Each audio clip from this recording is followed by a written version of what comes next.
салом алейкум бинандагони азиз, хуш омадед ба канали Диққат ТВ.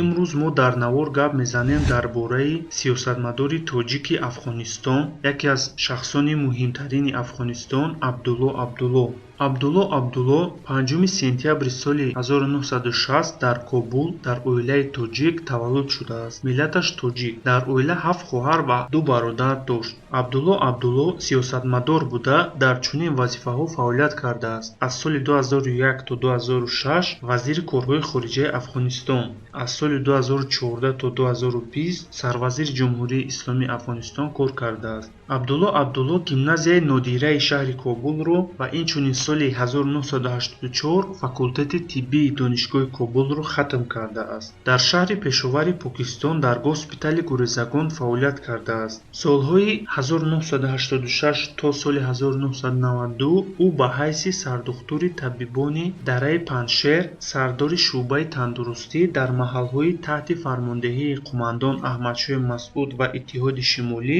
кор кардааст. соли 2009 ӯ дар интихоботи президентӣ номзадии худро гузошта, дар даври аввали интихобот 30.6% овозҳоро гирифта, ҷойи аввалро аз даст медиҳад, чунки он замон президент Ҳомид Карзай буд ва ӯ ҷойи аввалро ба даст овард. Аз иштирок дар даври дуюм даст мекашад. соли 2014 Абдулло боз номзадии худро барои курсии президентӣ гузошт ва дар даври аввал бо гирифтани 41.9% овозҳо ғолиб омада, ҷойи аввалро соҳиб гашт. Вале дар даври дуюм ҷойи дуюмро гирифта ба Ашраф Ғанӣ бой медиҳад. ҷойи аввалро бошад Ашраф Ғанӣ гирифта президенти Афғонистон шуд. Аммо Абдулло натиҷаи даври дуюми интихоботро напазируфта эътирозҳо мекунад. Билохира моҳи сентябри соли 2014 ҳарду ҳарифон шартномае бастанд, ки мувофиқи он курсии президентиро Ашраф Ғанӣ мегирад ва курсии сарвазириро Абдулло. Инчунин Абдулло метавонад тарафдорону шогирдони худро ба мансабҳои гуногуни баланди давлатӣ гузорад. Моҳи марти соли равон, яъне 2020, Абдулло баъди ба итмом расидани муҳлати корӣ дар вазифаи сарвазири Афғонистон хост, ки бо Ашраф Ғанӣ боз як созишномаи наве тартиб дода ҳукуматро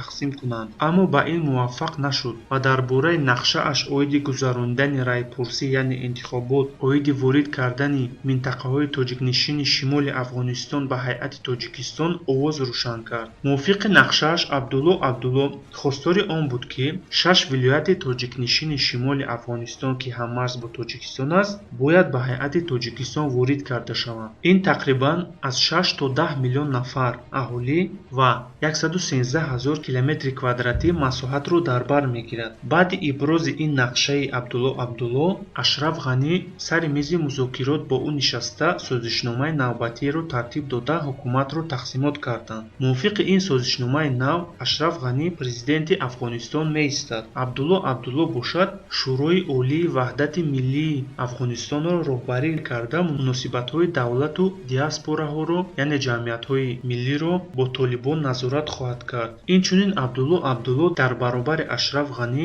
дар таъин кардани вазирону дигар вазифаҳои муҳими давлатӣ ширкат хоҳад кард. Инчунин мувофиқи ин созишнома ба генерал Абдулрашид Дустум мартабаи маршал дода хоҳад шуд.